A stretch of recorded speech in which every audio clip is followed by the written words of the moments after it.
ปีคดิต26 เดือนมาร์ชในมาหาวันจำดีจงปลาหลงวิ่งตั้งยานเนี่ยเชียริตกาอ่อนกันเฮ็ดเป็นป่วยคุณวิสิทธะป่วยยองกุ่งโยเหมือนอันเฮาสเสียสุขคำและก็ฮับจุมกุลมหาสัตมาสริกาตสะอันลงบางซึ้งเมืองมันดอกอาปันเมื่อเดือนจันทบุรี4 วันปี2526นั่นสิเลเมื่อ เดือน4 มนเฮียง380ไปเจ็ดเดือน4 มนเฮาเจ้าเขาแล้วก็ฮับเอาดีลงบางซึ้งเมืองใต้ตามดีวิ่งตนตีที่องค์หอวิ่งตนตีเสียแล้วเนี่ย ขึ้นเพียงมาตั้งยันเพราะว่าแต่ก็เอาเขาตั้งสิ่งตั้งเบิ่งอ่อนกันมือหับผมส้มตอนเตี๋ยวโหเวียงถว่าเพียวดีจงพระหลงมาเมียหมุนี่ไหนเนี่ยก็เฮ็ดเป็นป่วย ผู้สอนมุซาหับตอนเสียเจ้าอันก็หับได้ซุมคู่ซุมกุลมาสัตมาสริกัตสาในเลยฮาวาเสนกะเฮ็ดเป็นการอิกุโสคุณคำในสมัยเป็นปังป่วยถ่อมตะลาคำว่าก็เป็นเสาคูก็วิตาโดยหมอกเข้าลาเชียวข้อนี่กว่าคำในดกผลฟันเฮาว่าจะในยิงปึงเลยเฮาจะเสียสุขคำเลยก็หับจุมกุลมาสัตมาสริกัตสะจุมอันปกป้องศาสนาพระเป็นเจ้าให้เอิงมหานวันนั้นบอกว่าอย่าคึกสัตมานวันนั้น บอกว่าเป็นตนาเจ้าผู้คนดีอันเป็นสัทธาศีละ สุดาสากาเป็นยาหิริอดปะตนาเจ้าผู้คนดีในสริกาเป็นก้อน ปึงไพปันก่อนปึงเอาทำตนาให้แหละ ขึ้นมาสับเลี้ยงในปันจะซ่าวันนั้นในป่องว่าเป็นจอมปิวเนี่ยก่อนพวกตังเลยจอมปิวเอาตะลาเจ้าผู้ลีซอนย้ำปันเปิงเลี้ยงปันจำดีตะกะเขาให้เลยป่องเสียงเลี้ยงเจอเนี่ยในห้องว่ามหาสัตมะสริกัตสาในมหาในป่องว่าเป็นอันอย่าคึกมันแต่เอาเจ้าเขาเลยหับหามนักการศาสนามาปีเย้าเข้าหึงเขาเจ้าเข้ามาในศาสนาในก็เลยมา45 ปีหลายปี45 ว่าในเลยเห็นหลีกเห็นทำเอาทำตนาปกสอนปันวิเนียสัตวะตะกะเขากวนกูเมืองหลายสึงหลายตึงหลายเมืองแหละหลวงบองซึ่งก็นบอาปันสุมกุลปกป้องศาสนาในฮาวาเชนกะตรงวิ่งตั้งยันในเขาเจ้าในก็หับมาในตะกะเขาส่งโจมมาเขาจะเสียสุขำในก็โจมเตะโจมวะปัดในเขาจะออกตั้งยันกว่าในก็ที่เซมเบอร์เลนJanuary 4 February 4 วัน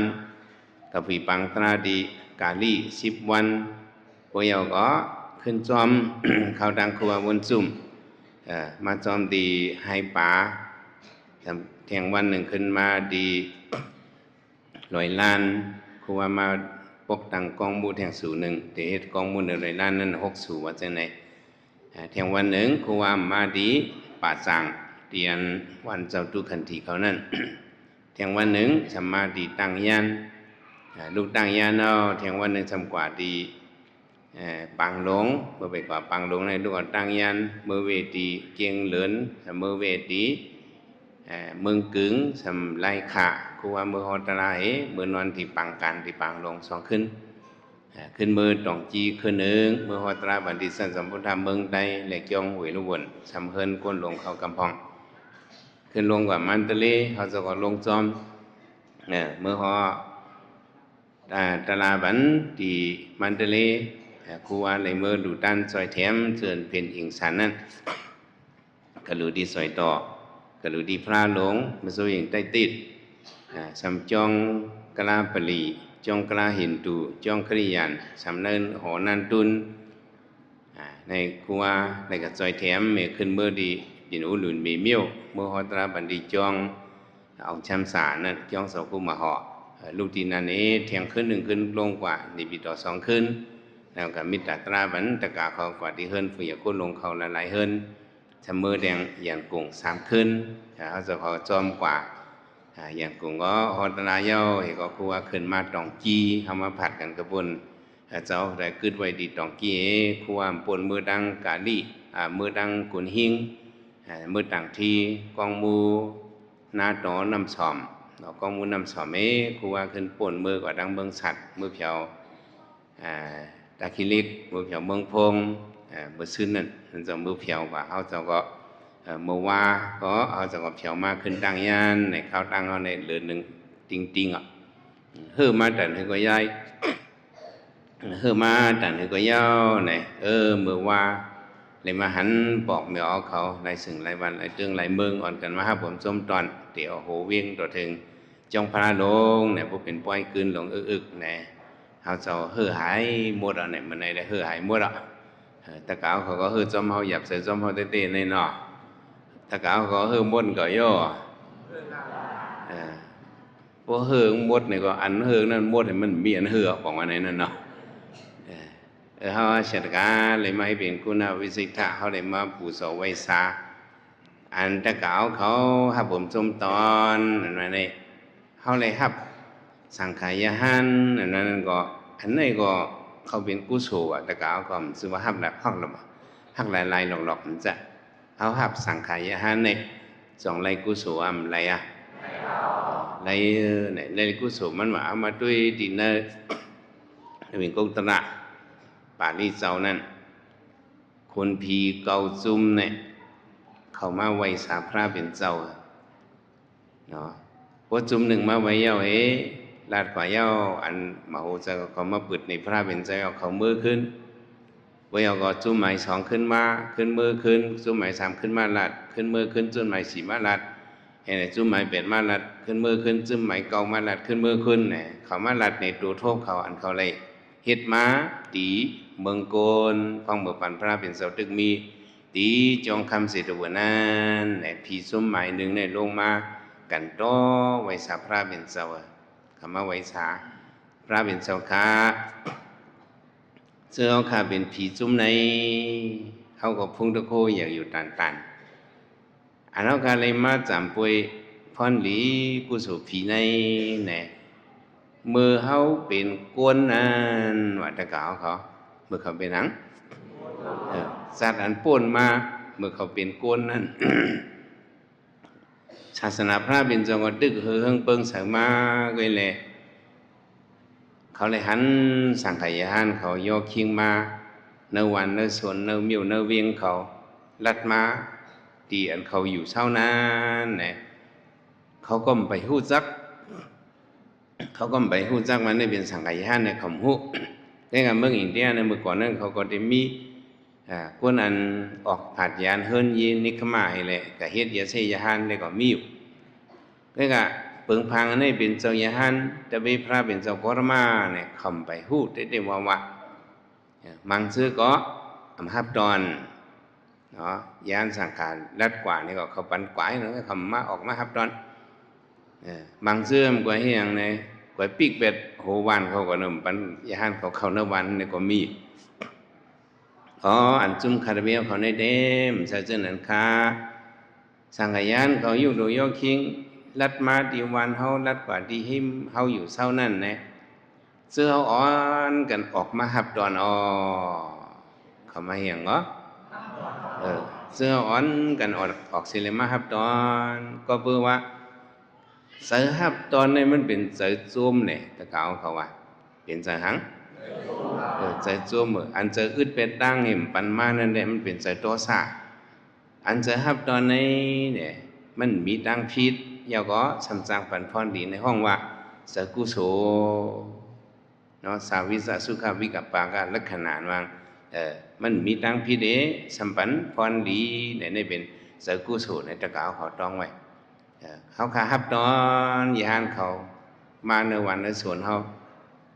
ย้อนเบอร์พันหลีอะไรมีเจอหลีอ่อนหับตอนในหลายกว่าเขาขาเลยมาเป็นคนผีนั่งผีในเขาวันนั้นก็ผีจุ่มในใบเล้าจังไหนกล้วยกา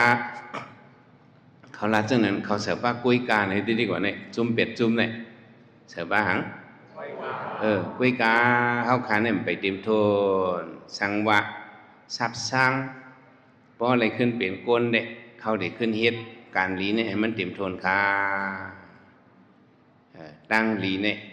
มันมีเก่าเบิงว่าเฮาบ่เตรียมโทนเนี่ยตะกาวเขาเมื่อในพอถ่อมตราในเยาเนี่ยเฮาหลูเฮ็ดเฮาตั้งหลีเฮาให้มันเตรียมโทนตั้งเก่าเบิงเพราะใครมวลซื้อเด้ตะกาวเขาส่องใครมวลซื้อพวกให้มวลซื้อเนี่ยก็หลุดเลยเฮ็ดเต็มทนก็เฮาก็เลยตั้มใส่ตั้มข้อเกี่ยวมวลซื้อเพราะว่าเฮาตัวบ่ถึงมรรคผลนิพพานนั่นแหละเนี่ยผีเก่าซุ่มเนี่ยเป็นหลักฐานศักดิ์ศรีมาเนี่ยอ่านกันว่าจำเนี่ยหับไว้ตีอยู่ปันเย็นลูอยู่ถ่อมต้องวนกำหับไว้ตีอยู่ปันเย็นลูอยู่ถ่อมต้องวนกำนี่เป็นเก้าอันนั่นนะหมายหนึ่งเนี่ยหับตอนเนาะแต่ก็เรียกว่าสมหับไว้ดีอยู่ปันเย็นลูอยู่ถ่อมต้องวนกำเก้าเปิงตั้งหลีอ่ำเต็มปีผีเขาไม่เสยน้ำเก้าเปิงตั้งหลีอ่ำเต็มปีผีเขาไม่ใส่น้ำอันว่าเก่าเบิ่งตั้งริมเต็มปีว่ามันเต็มทนนั่นน่ะมันเต็มทนน่ะเก่าเบิ่งตั้งริมเต็มปีผีเขาไม่ใส่น้ำน่ะเขาไม่ใส่แห้งน่ะพักตุงอะไรมันไปอึดเนี่ยตึกติเลยไม่ใส่โกนเอาเนี่ยสัตวาเนี่ย2-3จ้ะผีใหม่นึงเนี่ยเฮาคาในกวยในฮับตอนก็เฮาเลยพรที่กุศลมันอยู่ค่าเฮาคาในตั้งเหลียวไปเตรียมโทนมือกว่าซุ้มหมายสองมันลงมาข้าสมาพระเป็นเจ้าค้าเฮาขาในฮับตอนนี้มกาเฮาไวขาอวะเขาเอียงพรเรียนเฮาขาไวหาสังขายหันในเฮาก็สำแก้ให้ผีซุ้มหมายดึงนั่นค่ะดูตะกาวเขาบอกไม่เอาเขาสังขารเจ้าเขาโยคิงเขามาเนื้อวันเนื้อเวียงเหมือนหนังเมื่อว่าเขาจะสู้คำเขามาเนื้อเวียงตะกาเขา2หับตอน2ไว้กู้สู่2ไล่ไล่นะอันว่าไว้ว่านั่นบอกว่านับย้ำนี่แหละบอกว่าเงาะพวกความปาลีว่าได้ก็อินสลีกรณีโยก็ว่าการาวเนี่ยก็ว่าเอาความอังกฤษว่าได้ก็ respect บอกว่านับยำเลยบ่ป่วนมา 3-4 เดือนนั่น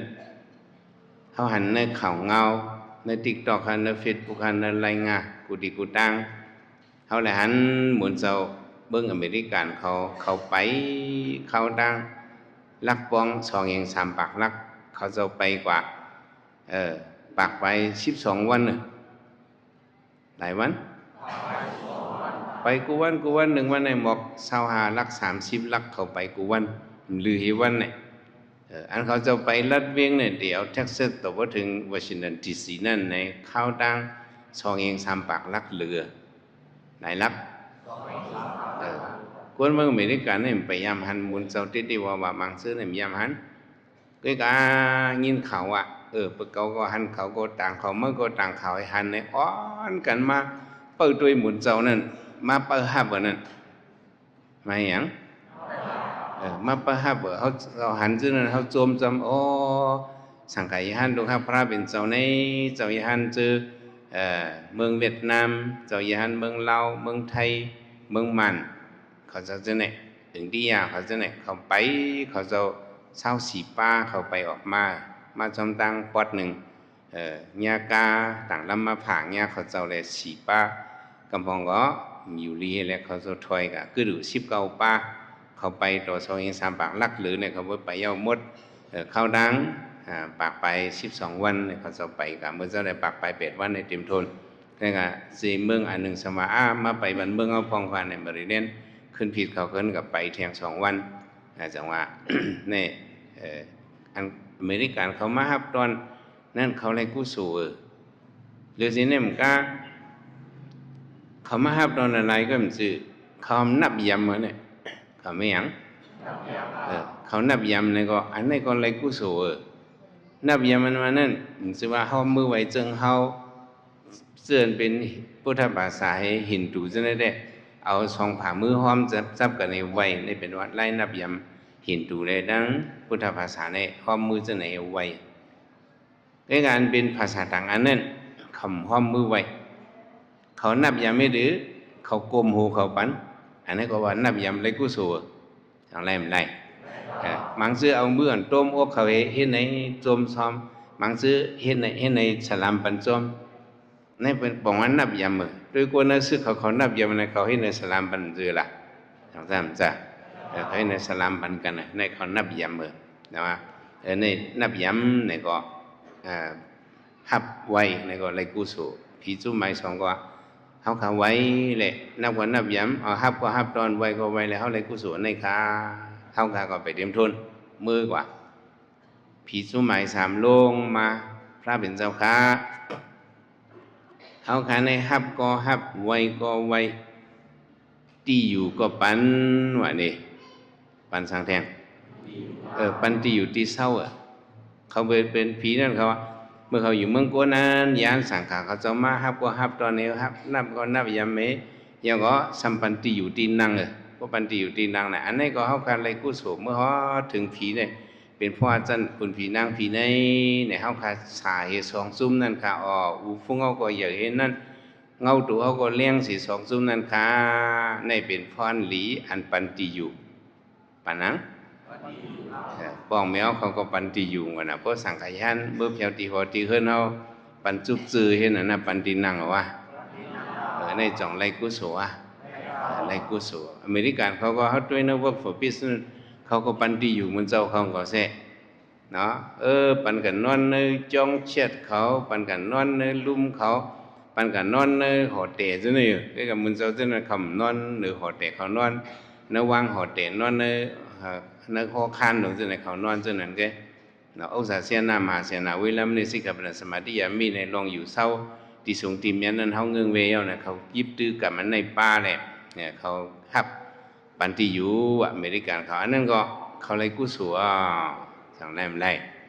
อันนี้เป็นเศร้าคือก็อย่างพุทธภาษาในพวกสังฆยานโยคิงเผียวมาเนื้อเฮือนเอาเนี่ยก็ย่อมากะโยคิงมาคันนังกันในค้าเนี่ยก็เปิดตั้งว่าเลยกู้สัวว่าฮับไว้ตีอยู่ใช่ไหมปัญญ์รู้ผีจุ้มหมายสีเนี่ยเขาค้ามืออยู่เมืองก้นนั้นฮับเพียมก้าไว้ก็ไว้ค่าตีอยู่ก็ปันค้าว่าฮับไว้ตีอยู่หรือสิเนี่ยเขาหลู่ตานว่านี่อย่างแทงเหรอเพราะหลู่ตานก็เพราะเขาหลู่ตานเนี่ยเบื้องผีกำตั้งหลู่ว่านั่นเขาค้าไหลเผียวมือสุกดีเบื้องผีในแก่ผีสามจุ้มนั่นเขากุยกาเขาก็ไปเตรียมโทนว่ะเนาะตั้งหลีเนี่ยไปเตรียมโทนแล้วเขาขาก็ไปเลยตั้มเสือแก่แต่แก่อยู่ค่ะตั้งเหลียวเนี่ยไปเตรียมโทนค่ะเนาะเขาขึ้นมือกว่าทำมาด้วยเมืองพ้องเจ้ายานเขาไปที่เมืองอเมริกันพ้นมาเดือน2 เดือนนั้น2 เดือน 3 เดือนนั้นคนเมืองอเมริกันเขาก็ยื่นลุงเขาเกี่ยกับเขาจะนั่นปืนเขาไว้เขามาเนี่ยไปตั้งในตาลูกคำจะตางำเย็นในกำผาคนต่างงำเย็นว่ายังงานเขาสวะเขามาห้วยภาษาต่างซื้อให้มาเป็นเขาเนาะเขามาห้วยภาษาต่างซื้อให้มาเป็นภาษาพุทธภาษาเขาห้วยจะนะพวกห้วยจะนะกูพิดกันมั่วกันนั่นเขามาไหนตางำเย็นตาอย่างเนาะตางำเย็นก็เขาไปในแถวกันลงไปมาไปป้ามาอ่อนตูงมาอาโลกะเนี่ยป้าซ้อมเขามาตัวนั้นก็ไปซ้อมเห็นนั้นเขาอเมริกันเขาไล่หาในเขาหลูเงินเงินสิเขาหลูหางมังซื้อในเขาหลูหมักอมนี่ก็เป็นตั้งหลูเลยจังซ่าปกติเขาจะได้การลือกับเศร้ากับกินซ้อมในได้ก็กำพองกับหลูเขานำตั้งกินมีซุมมันมีซุมมันหลูจังนั้นมังซื้อก็จอมตังเขามาหลูหังหลูน้ำ ไรกุศลเนี่ยสองไรมังซื้อเอาหมอกมาดูเอามาดูเอาหมอกอันมาดูตัวนี้สองไรกุศลไรกุศลเขาสว่าฮับเอาหมอกตัวนี้ขึ้นกับจากก้าบันเปิ้ลเสื้อเปิ้ลนั่นกับจากก้าบันเปิ้ลมังซื้อก็อยู่ลีก็เขาสกับวันปริกปันส่งเมตตาปันข้าวดังปืนเพเมตตาเลยว่าซึ่งไหนเห็นนั่นแหละผีจุ้มหมายสีในเฮาขาดูด้านค่ะเฮาขาไรกุศลแก่เหตุสามจุ้มนั่นค่ะอ๋อฮับไว้ตีอยู่ปัญญ์รู้จุ้มหมายหาเนี่ยสำลงมาเฮาขาฮับไว้ตีอยู่เหตุปัญญ์รู้เฮมกาเสื้อกันในสมัยเนี่ยเฮาขาอยู่สำสังขาเจ้า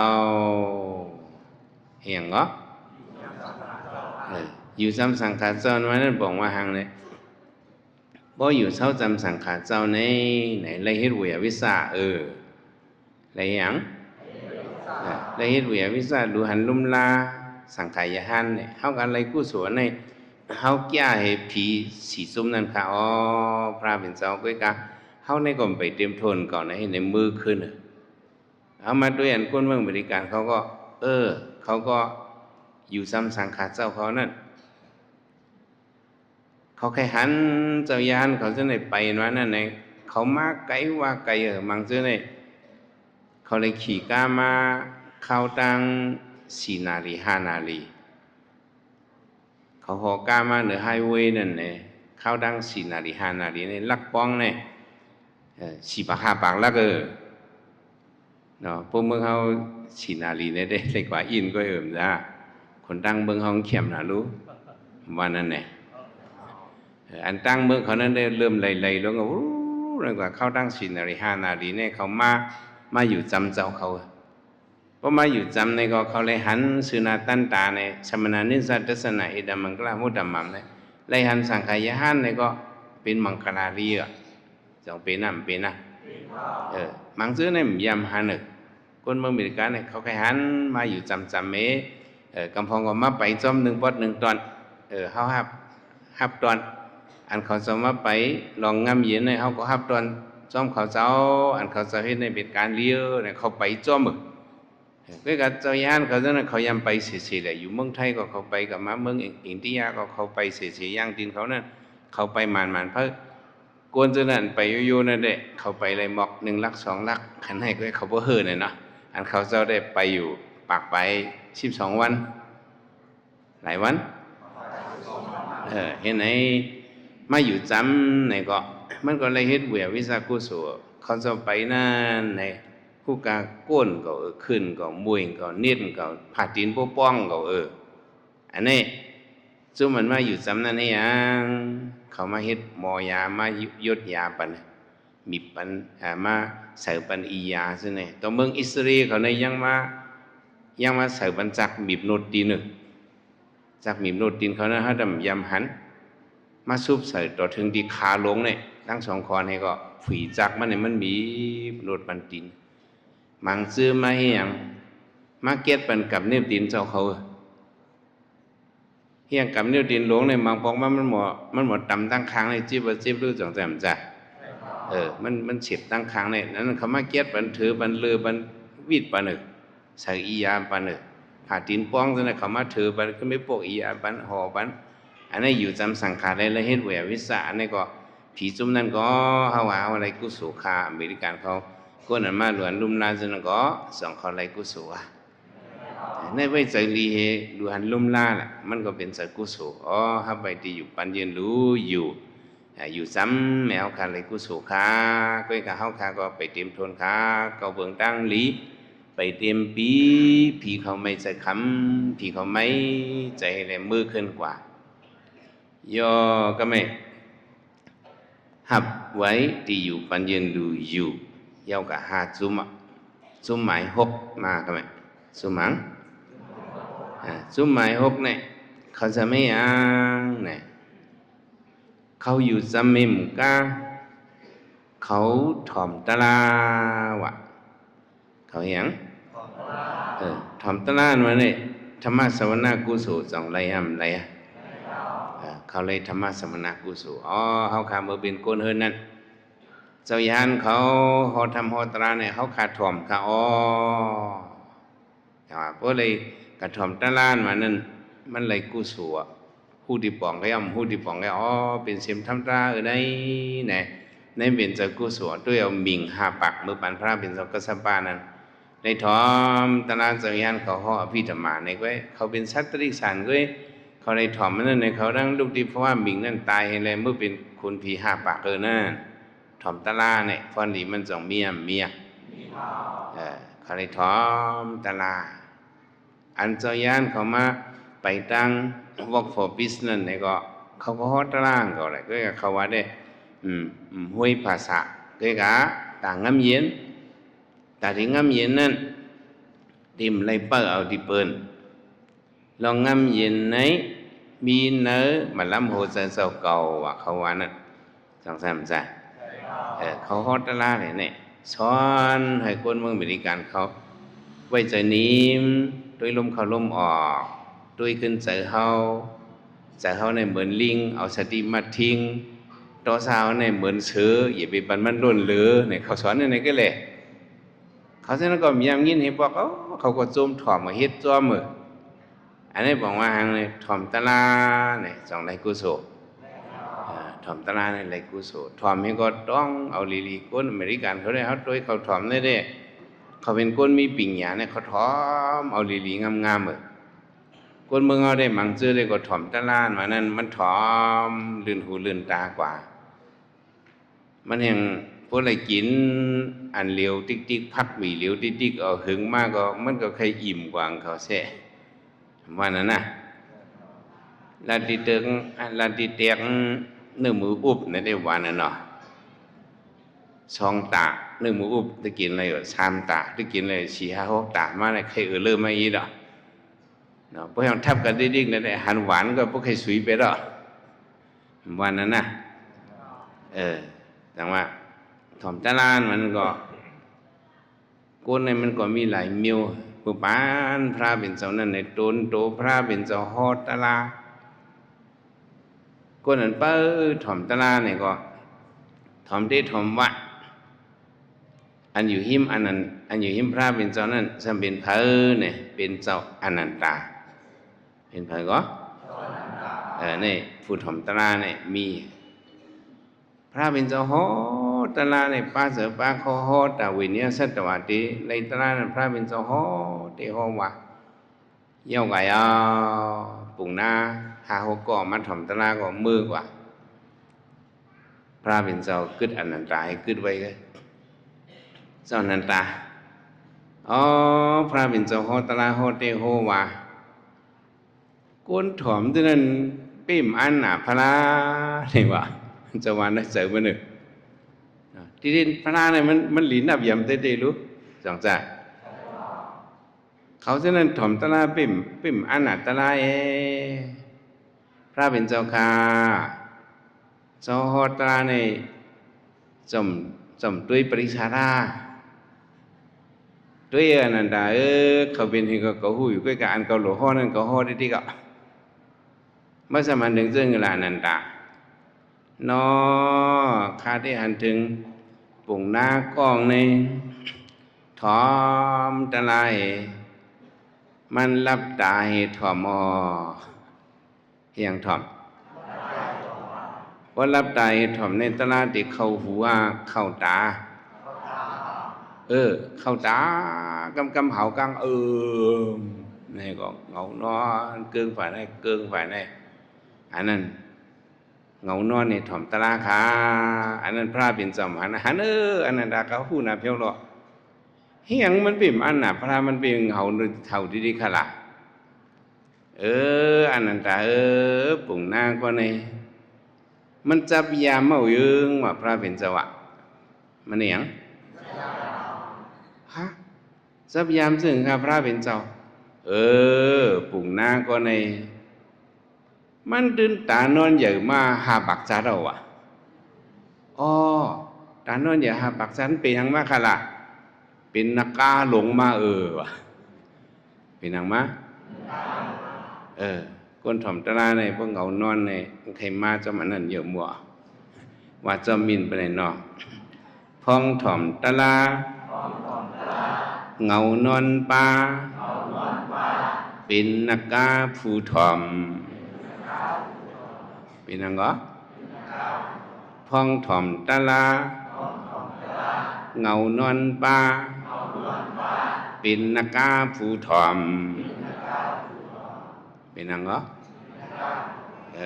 ในพระเป็นเจ้าหู้อ๋อยังเป็นนักกามาหาปักจัดในวัยหลายจัดอารมณ์มังบอกเจ้าฝีเจ้าฮอตไลน์ก็อารมณ์โยกีเขาทำคนทำตราทำอารมณ์มังก็ในเขาติลุงนักกามาหัวก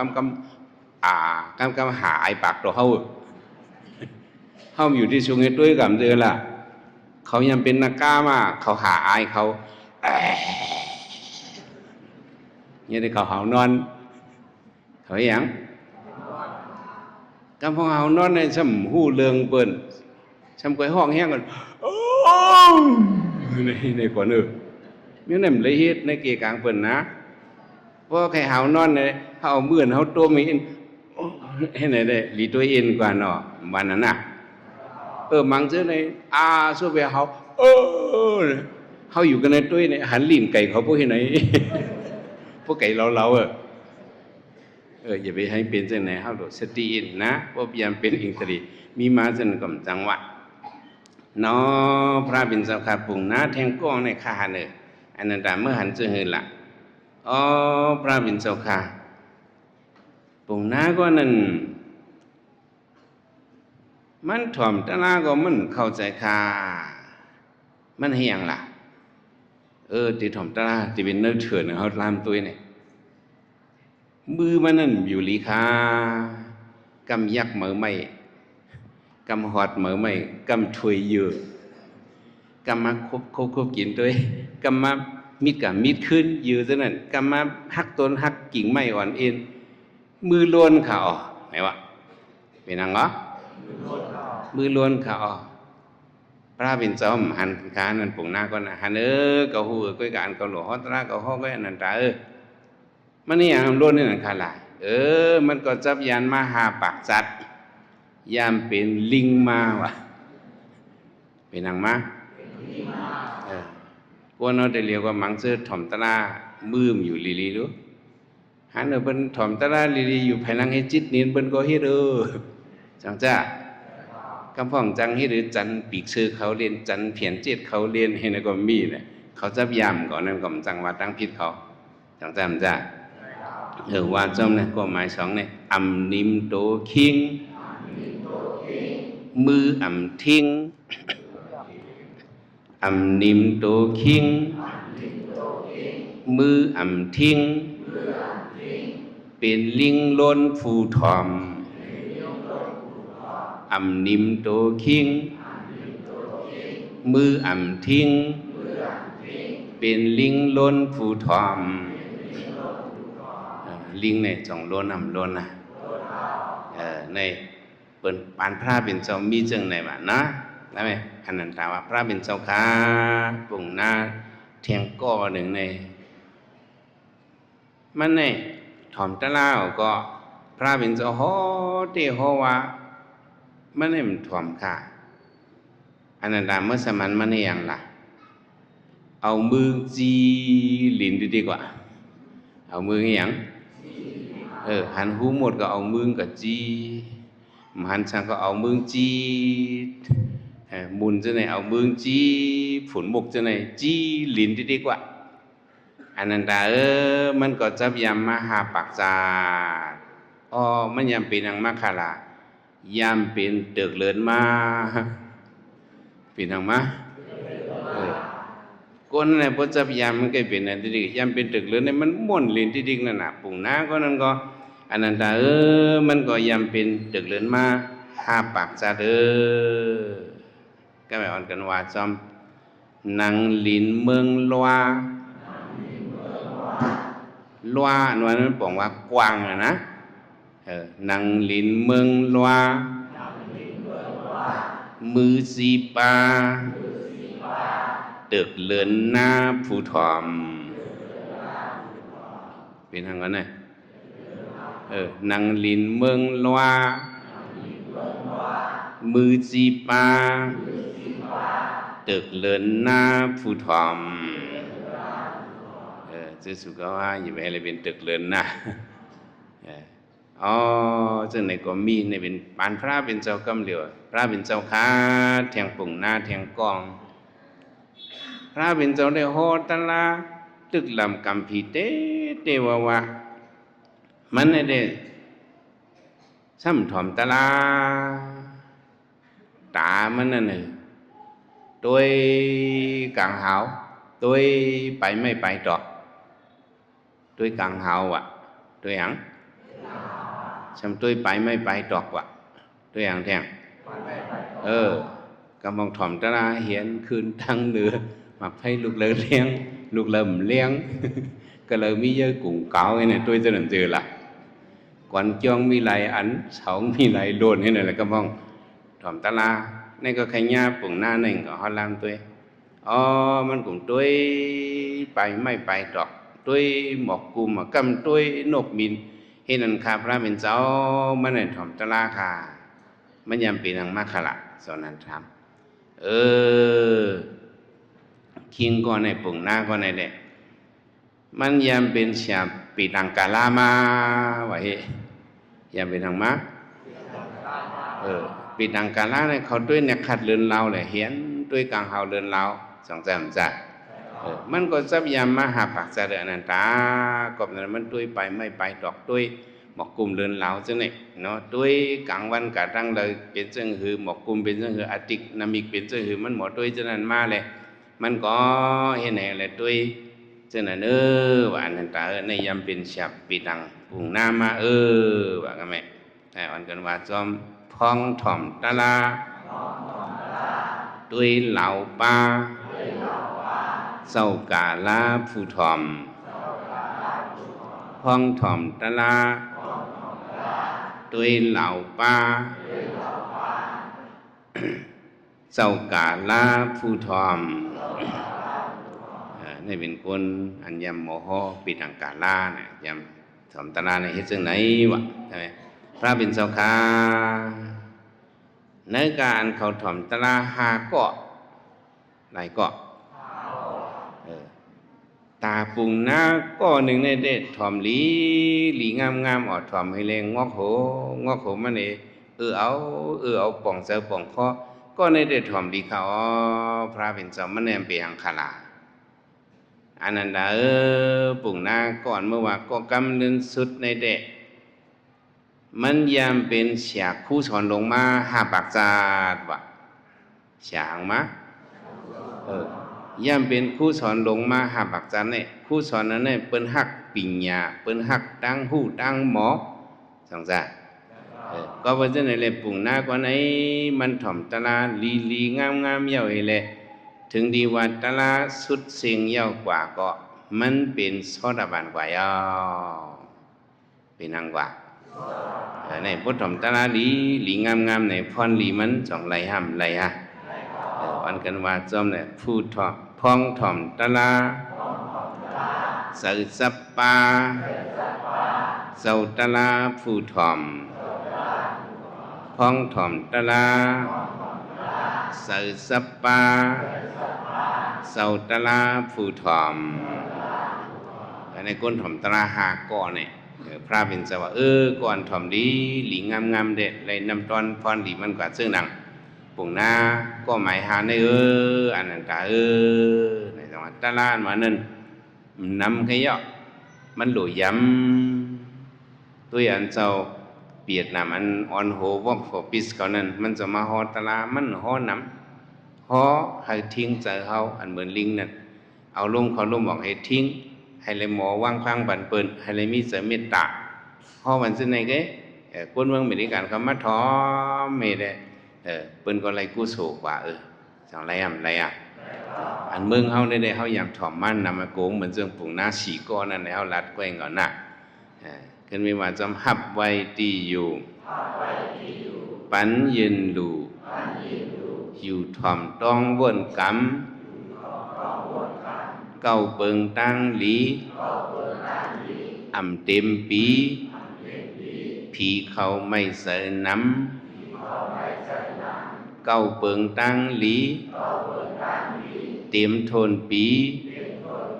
ผีเขาเสื้อใจน้ำผีจะไหนมันอันเท่ารัดในไปเสื้อใจเด่นเนาะหับ หับก็หับไวปันติอยู่หลู่ด้านสำอยู่จำหมายหกสำถ่อมตะลาก็เลยกุศลผีจุ่มหมายเจ็ดสำลงมาเฮาคาในไผ่นาหกอันนั้นเฮาเฮ็ดหมดขาหรือสิเนมกาถ่อมตะลาเย้าสิเฮาสำตองมือขาเขาเฮียงมือเขาถ่อมตะลานั่นเขาต้องลืมมาต้องกึมมาในเฮาถ่อมตะลาเนี่ยก็อย่าไปถ่อมสะดุดสละต้องให้มันต้องกึมป้าเสือป้าคอยถ่อมต้องเอาดีๆเนาะเฮาขาต้องแล้วเฮาขาแก่ให้หกซุมนั่นขาก้อยกะเฮาก็ไปเต็มทนขาบ่กันไรเป็นเพราะว่าเมืองคนในเฮาได้เฮ็ดเต็มทนบอกว่าเมืองผีในเฮ็ดกุศลนั้นเฮ็ดไรมันแห่งเกี่ยวมวลนั่นเด้อมันแห่งเกี่ยวมวลทนที่มันอะไรมันตั้นเฮ็ดกุศลเพราะกับแถวที่ปังเกี่ยวเสื้อนั้นมันคุกสลายหางนั่นน่ะนี่ก็มันนั่นน่ะพอสร้างขึ้นมาเป็นคนเนี่ยเอากะติเฮ็ดตั้งหลีเนี่ยเต็มทนขาไว้แล้วจะไหนมือกว่าใช่ไหมเฮามาด้วย work for peace มันจะเข้าไปตั้งนั่นน่ะก็คนเมืองอเมริกันเขาถ่อมตะลาเขาก็ต้องเอาหลีๆงามๆเหมือนน่ะเนาะไทยห่างเขาขึ้นมาอุบกันขึ้นนี่เขาเลยต้องตะลาเจ้านั้นฮ้อมาว่าคือว่าเขาขึ้นมาใครนี่ใน TikTok เขาใน Face เขาในมีเดียเขาขึ้นมาใครเนี่ยนั่นบอกว่าเขาลืมมาเขาต้องเขาต้องคือเนี่ยในเขาถ่อมตราอันต้องเนี่ยก็เป็นสกุศลว่ะใช่ไหมหมายจิต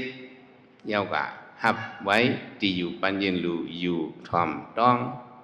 หมายเป็ดเนี่ยซุ่มหมายเป็ดเนี่ยผีในลงมาพระเป็นเสาขาเฮาขาในจิตอันไผ่นั้นเฮาเฮ็ดมาหมดหรือสิเนี่ยมกาตะลาอันสังขายานเขาจะฮ้อนั้นเนี่ย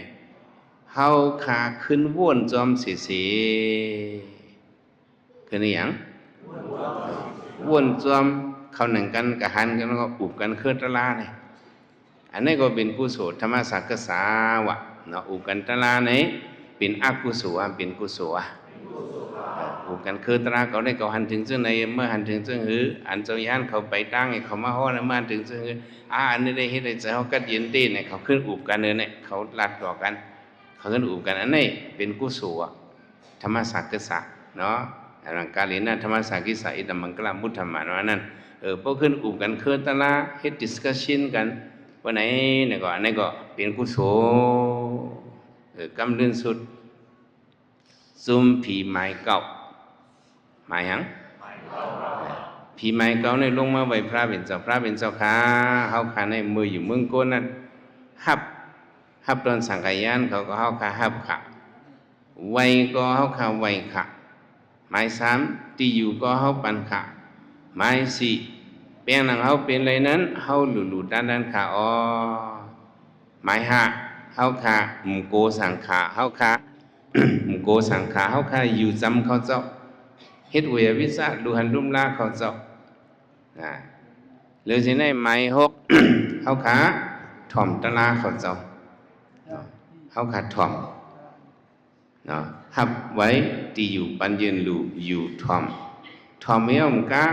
เฮาขาต้องตะลานเขาเจ้าฮ้อนั้นเฮาต้องเฮียมกะเฮาขาวนเขาวนให้เฮากุบกุมกันคือตะลาหมายเก่าหรือสินั่นเนี่ยเฮาขาเจียงกำซ้อมเขาอย่างซ้อมเจียงกำซ้อมปาวิตปากิสานเขาจะฝึกกำซ้อมจึงว่าถ่อมหลายๆก็มันจึถ่อมมีก็เจียงกำซ้อมศีลในเรื่องไปจึงไหนก็เขาเจียงกำซ้อมภาวนาตนาติเลยทิ้งตัวทิ้งเสือในมันถ่อมมาหลายก็ฝึกซ้อมในมันเป็นผีจันทร์สูงพระเป็นเจ้าก็ว่าผีจุ่มหมายเก่าในเงาตัวเขาก็เลี้ยงเสียเปิดอิงตะลีเขาก็หลีเสียเปิดหังก็หังหลีอิงตะลีก็มีเงาตัวก็อย่าจี้จิมเขาก็มิติวายาวผีจุ่มหมายเก่าในเป็นผีหังในเป็นผีอริยาเป็นยังไง เพราะเป็นพีอริยาในได้ก็สตุหาไปสวิปโมโตในงไลตริสันปิตตะอสุรเกนั่นเขาหลดกลางยาวเปียวจำเมืองพีในก็จำป่วยจิจิมพีในก็ตำเสือตำคอจำป่วยเอาเลยเนียงขึ้นเอาเจื้อนเป็ดจุ่มนั่นเด้พักตุงอะไรไปอึดแล้วเขายังตึกไม่เจออยู่จองจำจ้ะว่าจำในฮับไว้ดีอยู่ปันยืนลูอยู่ถ่อมต้องวนกำเก่าเปิงตังหลีอ่ำเต็มปีพีเขาไม่เสอคำเก่าเปิงตังหลีเต็มโทนปีพีเขาเสื้อใจน้ำนั่นแหละชื่อสุกว่าเนี่ยก็พวกใครซื้อเจอเนี่ยก็เขาโดยยังซึ่งผีไม้เก่าเนี่ยผีไม้แล้วที่เลยแจ้งกำซ้อมด้วยอันเจ้าย่านเขาไปตั้ง work for business เนี่ยเขาสมัครห้อกว่าเนี่ยต่อถึงวันเมื่อไหร่คนเมืองอเมริกันเขามากลางเหนือมากเขามาติ๊กทันเนาะ today is maybe my peaceful day วันเมื่อไหร่ที่เป็นวันยิ้มเย็นเขาจะวันยิ้มเย็นตัวเจ้าเก่ายาวเขาเตรียมออกต่อซาต่อเปิ้นเนาะเขาไว้ใจเรื่องไหนนั้นไม่เป็นใจเมตตาเป็นใจหังอันนั้นบอกว่าเกี่ยงกรรมเกี่ยงกรรมซ้อมเขามาเกี่ยงกรรมซ้อมเรื่องไหนก็เขาเลยลองงำเย็นหน่อยสู้เก็บสู้ข้าวเนี่ยน้ำตาเขาพุทธกคำบอกสู้ยามหันมุนเจ้าพุทธภาษาเนี่ยมันมีมหายนะก็มีเทรวาตาก็มีอันเฮาเมืองมันเมืองไทยเมืองลาวเมืองเขมรเมืองสีโหเนี่ยเฮาเป็นเมืองเทรวาตาเฮาจอมเอาข้อสั่งสอนอ่อนริพระเป็นเจ้าเฮานุ่มถอนจอมตื้อกับจอมในห้องว่าเทรวาตาอันเป็นมหายนะในเด้ตลาพระเป็นเจ้าในเขาเมจอมอันเขาเกียกนั้นเขาเอาอันเขาเกียกนั้นเขาขึ้นเมบางอันเขาถอนเป็ดอันนี้เป็นซุ้มมหายนะเนี่ยคนเมืองอเมริกันเขาได้คำเมื่อป้นมา2 ปาก30 2 ปาก 40 ปีเท่านั้นแหละมันไปมีก้นอยู่น้ำเต้ๆหลงมันไปมีก้นอยู่น้ำมันนังลิ้นแต่กว้างก็กะว่าอย่าสิอุตุมันฮุกให้นะ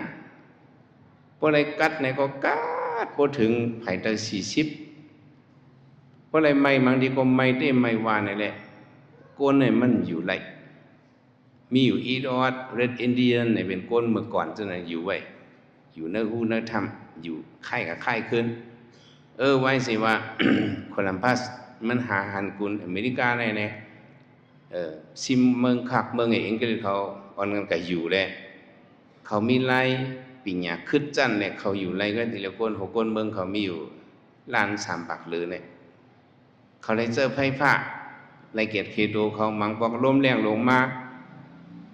เมื่อเป็นก้นเมื่อก่อนเนี่ยก็ตายก็กัดลงมาตายน้ำลงทมก็ตายก็กัดตีเหลียวได้มันเป็นนั่นน่ะเมื่อปนล้มแรงมาเขาปืนเขาให้ไข้ไปแล้วอันกันไปพวกลมเอียนกว่าขึ้นมาอยู่บางบอกลมปั่นกินมาลมปั่นกินเมืองเขานั่นตะกาวเขาถามว่ามันกินเรียกๆก่อนนะแอมซื้อลมปั่นกินใส่กระโหลกกันมาหนึ่งลุงได้บางอันเนี่ยตั้งกวางลมนั้นมีเป็น10 ลักเนาะโอ้เว้ยในมันมาปั่นริวกว่าเนี่ยตัวอย่าท่าในยังบินจอมเฮือนอ่อนเฮือนอีนั่นเนี่ยมีดีว่าปิวซ้อมกันหมดมันพวกไหนกัดก็กัดพวกไหนไม่ก็ไม่ดีเหลือเลยเขามีไล่ปิ่งหยาเลยเขาโมเหตุกลางไอ้ก้นเขานำมาแต่ไหนก็คำไปย่ำหันพุทธภาษาเขาเป็นคริยันกำนำอันเขายำหันมุนเจ้าในเขายำหูมือเลยเนี่ยเขายำหันตะไลลามาอันตั้งตะไลลามาเนี่ยเป็นมุนเจ้าทิเบตมันก็เลยยิงชายีหนูเบสูมันนั้นมันเลยเนาะมันเลยสุมันนั่นเลยเปิ่นปั่นมันเนี่ยมันขึ้นกับเอาให้มันลัดตะลาตีนซีเนียนเขาในทีวีมันก็บอกนั้นไปมีพงได้ไล่แหละเปิ่นฮู้จักว่าตะไลลามาไหนก็เปิ่นไปฮู้จักมุนเจ้าพุทธภาษาเนี่ยฮู้ หมายสองเขาสำคัญหูจักภายในเขาหูจักมุนเจ้าเชียวหลินนี่อยู่หูจักกอบหางเนี่ยหูจักกอบเงาปีเดียว7 หลีเขาจะเนี่ยน่ะมุนเจ้าเชียวหลินเขาจะปัดเลียนปัดไล่เขาตุ้ยในเขาว่ามุนเจ้าเนี่ยเป็นวินัย5เขาจะไหนเมื่อ2012เขากันเลยเมืองอเมริกันเขามาหันเฮาลูกวันอเมริกันเขามาปัดไล่ตัวเขาว่าห้ามซื้อนั้นเฮาเป็นเมดิเทชันเฮาเองในคำใบหูแล้วก็กะติเหลียวเนี่ยเขาหูมากแต่ก็จะเอาปางมันอยู่ที่เมืองสีโหเนี่ยมันก็เลยมีด้วยกันเจ้าเห็นก็ปัก80หรือจนมันกว่าเลยคำหูจักมันหลงมันเป็นบุญเจ้าคำหูนุ่งสังกันจึงเฮาเนี่ยปล่อยหูมาแขนเหลียวจึงเฮาเนี่ยมาเมืองเขากัดก่อนเดี๋ยวนุ่งเสื้อแขนยาวเพราะว่ามันกว่าลงโขงเฮอมินกระดอกจูมเข้าเมืองชำเลยขี่เฮอมินในหึงนะลูกกว่าเมืองเป็นกันในเลยขี่12 นาฬิกาขี่เฮอเนี่ยมีหนึ่งกลางเฮาไว้กว่า12 นาฬิกาตะกาเขาหลายนาฬิกามาวิ่งกันเลยนะกว่า12 นาฬิกาเนี่ยมีอยู่หนึ่งกลางเฮาที่ก็กินนั่นนอนนั่นกะไฟน้อยไฟลงนั่นหมด12 นาฬิกาเนี่ยก้นบัวเฮอมินลงเอาเนี่ยก็เอาคู่เอาสังเข้าไปแกได้ก็เอาเหมือนจะสีหงมันแค่กว่าภายน้อยภายลงมันแค่กว่าภายน้อยเนาะเปิ่นเฮ็ดไว้ตีกลใจตีกลยิงเปิ่นเฮ็ดไว้มันจะเป็นยาหันเนี่ยเป็นกลใจเป็นกลยิงมันก็เข้าห้องกลใจเงือพวกกับเข้าห้องกลใจเนี่ยลุงอเมริกันมาอิงไปเลยIndian lady go that side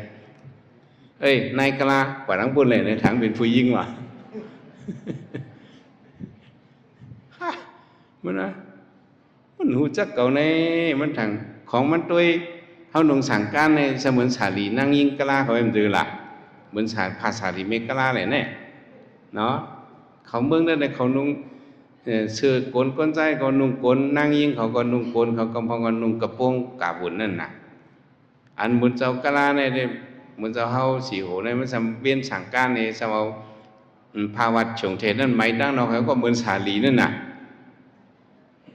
คิงอเมริกันมานายกะลากว่าทั้งปุ่นเนี่ยตั้งเลยเป็นก้นใจเนี่ยบันเข่าลงมันก็ว่ามันหูก็เป็นก้นใจเนี่ยมา